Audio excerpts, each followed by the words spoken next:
8 de la mañana con 18 minutos. Hablábamos antes en Sonar Informativo de los problemas en salud, de la renuncia de la subsecretaria de redes asistenciales en el marco de los problemas para llevar adelante la construcción de nuevos hospitales.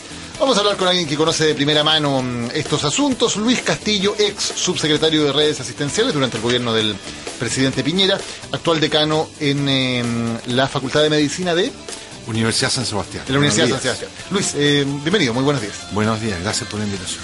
Se ha dicho que aquí hay varios temas. Uno de ellos es que la ahora ex subsecretaria habría sido la principal opositora a las concesiones en los hospitales. ¿Será eso efectivamente el punto? Yo pienso de que aquí hay una multiplicidad de factores. Uno de ellos es evidentemente el financiamiento de los hospitales. Pero antes de hablar del financiamiento de los hospitales, aquí en los años, casi 2 años, lo que uno ve es una crisis en la salud pública de cuantía mayor. Al tema de financiamiento y demora de los hospitales se suma la baja ejecución del presupuesto, específicamente en la construcción de hospitales. Es decir, hasta septiembre llevan una muy baja ejecución presupuestaria, lo que limita el uso de los recursos. Ahora entiendo por qué Hacienda recortó incluso para el próximo presupuesto, porque tengo la percepción de que ha dicho no necesitan más financiamiento porque no son capaces de ejecutar el dinero o el financiamiento que ya tienen. Se suma problemas de productividad y gestión, se suman huelgas, se suman una serie de factores del sector que terminan en esto, en una serie de levantamiento y protesta ciudadana respecto al atraso de la construcción de algunos hospitales propiamente tal. ¿Por qué se ha provocado este retraso? Bueno, yo pienso que ahí también hay un papel muy importante de la antigua exministra Elia Molina, que sin haber reflexionado un poco más profundamente respecto a algunos hospitales que estaban financiados por la vía de las concesiones, los paró, los detuvo.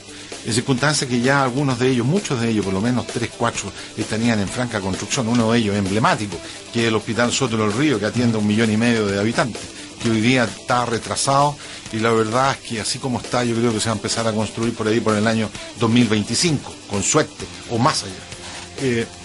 Sumado a eso, una serie de recambios de elementos técnicos, de gente especializada, falta de experiencia de los que eventualmente tomaron la administración de los recursos financieros y en la construcción de hospitales y consultorios. Hay una infinidad de factores que han determinado también elementos de mercado en el rechazo, construcciones más caras. En un momento dado se dijo que la construcción sectorial era más barata que la construcción por vía concesional. En la práctica eso no es así, ha salido todo al revés. Entonces ha habido una serie de factores que han entorpecido la buena administración de contratos y la buena administración en la construcción de hospitales, especialmente de aquellos grandes hospitales que van a solucionar un problema súper complejo en algunas comunas bastante grandes del país. Calama es el mejor ejemplo de aquello. Calama tuvo otro problema en particular. Calama, la quiebra de una de las empresas de la concesión. Se quebró una de las empresas de la concesión. Nosotros tuvimos que parar un contrato con la consorcio que estaba construyendo Calama por quiebra de ellos y por severos defectos en la administración de contrato con sus trabajadores. Y este gobierno lo que ha hecho es relicitar, pero relicitar una administración de un contrato de una empresa que en el primer gobierno de Bachelet se hizo.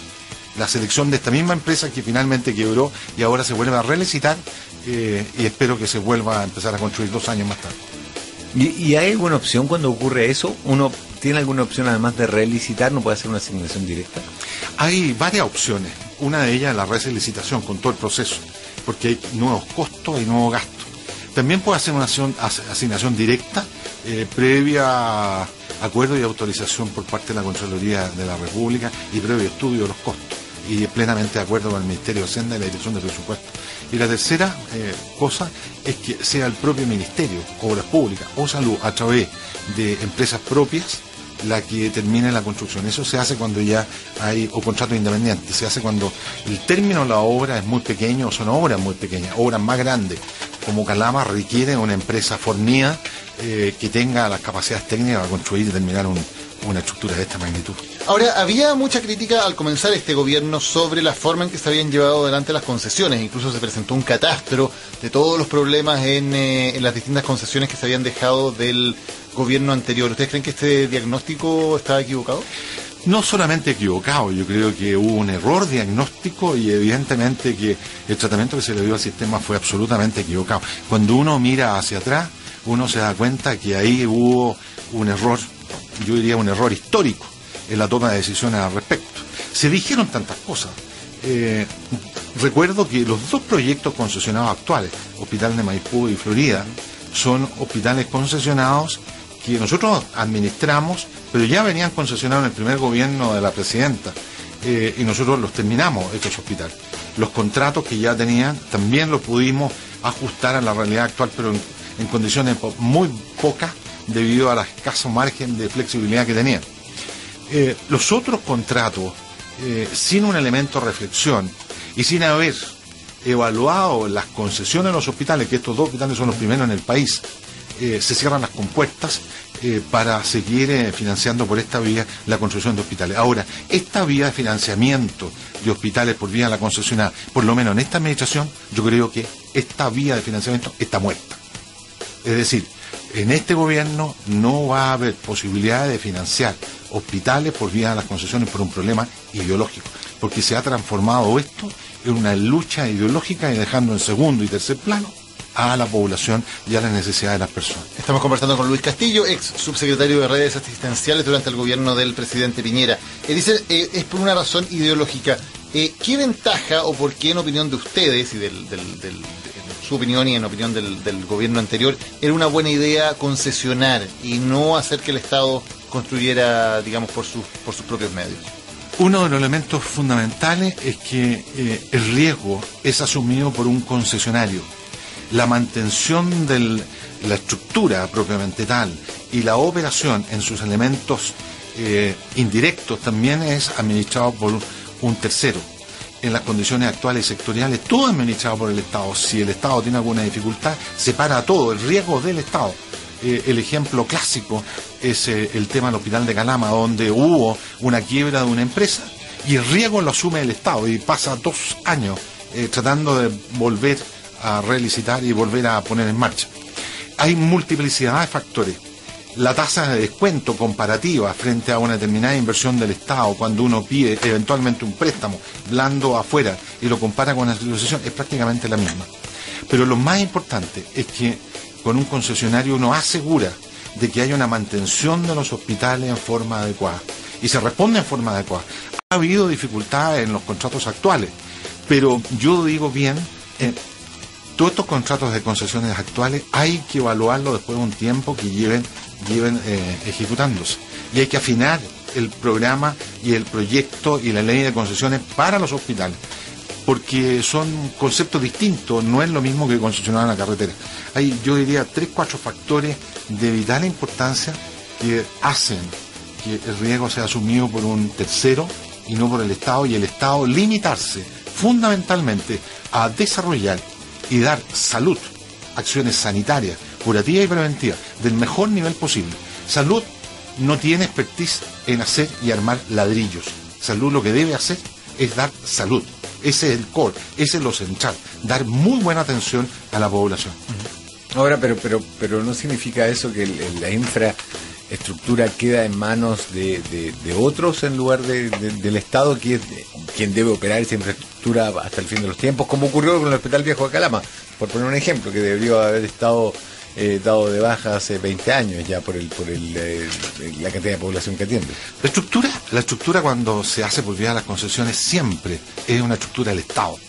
Lo que traspasa es la administración de un contrato en relación a un subsidio de construcción y operación, respecto a algunos de los elementos que sirven para que ese hospital, desde el punto de vista médico, pueda operar.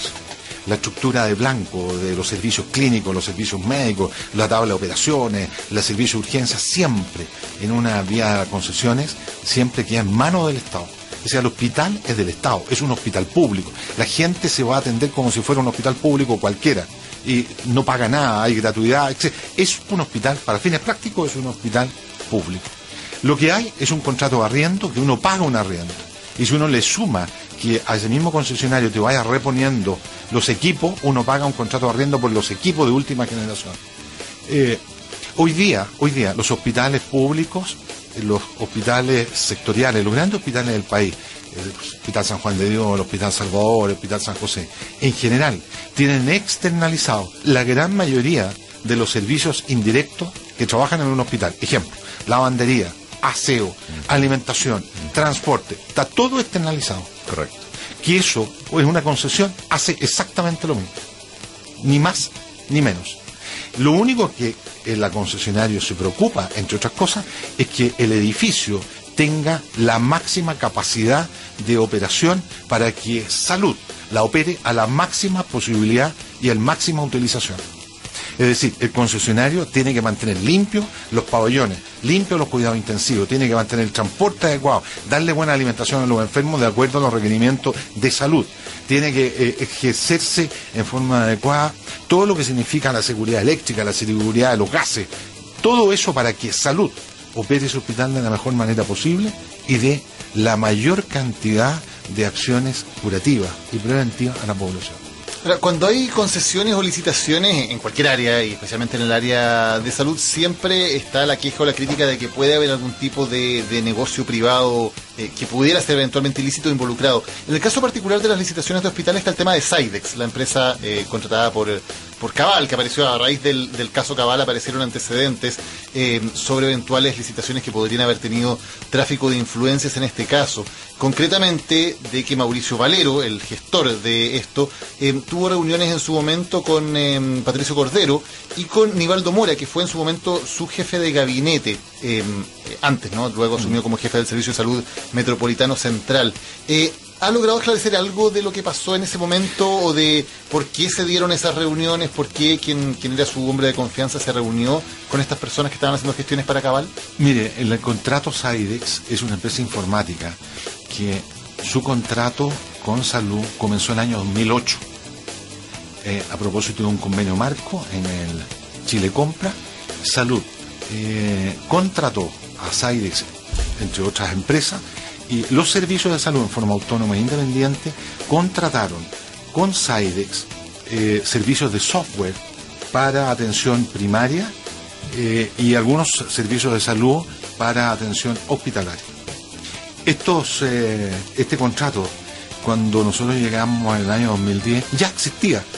Y prácticamente 19 servicios de salud a lo largo del país ya tenían contrato con él. De manera que no es un contrato hecho durante la administración anterior, es un contrato ya venía ejecutando, con cláusulas bastante complicadas y con un servicio que estaba siendo evaluado. De ahí hacia adelante hubo servicios de salud, hasta donde yo recuerdo, que con algunos elementos de evaluación dejaron de obtener servicios a través de Sydex y contrataron otros servicios informáticos. Y otros servicios incorporaron Sydex en forma aleatoria a lo largo de todo el servicio del país. Algunos de ellos fueron incorporados en algunos hospitales que estaban en construcción. Otros tomaron decisión de otros servicios de salud o finalmente tomaron decisiones propias, de desarrollo propio, como pasaba en el servicio de salud O'Higgins. Ahora, las agendas personales, las personas, uno no las maneja. Lo que quiero recalcar de que estos contratos no son nuevos, son contratos antiguos que están al amparo de un convenio marco en Chile Compra, a los cuales Salud y los servicios de salud en forma autónoma e independiente podían tener acceso a dejarlo cuando la evaluación era inadecuada y asumiendo el costo de salida, que era bastante alto, o incorporándolo cuando habían servicios que se eran incorporados con una manera adecuada. De acuerdo a algunos antecedentes, esta misma declaración de Cordero, Valero le habría pagado a Mora 25 millones de pesos por gestiones a favor de Sydex entre fines del 2011 y mediados del trae ¿Ha podido hablar con su ex jefe de gabinete para saber qué pasó ahí, si efectivamente le pagaron, recibió y por qué habría recibido un monto de parte de Valero? Yo se lo dije hace un rato atrás. La verdad es que la información la he visto en la prensa igual que usted, y más allá de tener responsabilidades institucionales, uno no maneja las agendas personales de las personas. Aún así, yo creo en el principio de inocencia, de manera de que yo creo que hay que esperar y colaborar con todo lo que la justicia está haciendo para que esto se esclarezca de la manera más rápida. ¿Habría alguna razón por la cual el director de un servicio de salud pudiera recibir plata de un gestor de intereses privados o es impropio? No lo sé, por eso prefiero que la investigación de la justicia haga su pega en este tema. Luis Castillo, ex subsecretario de Redes Asistenciales, muchas gracias por habernos acompañado esta mañana en Sonar Informativo. Muchas gracias. Buenos días. Son las 8:33, momento de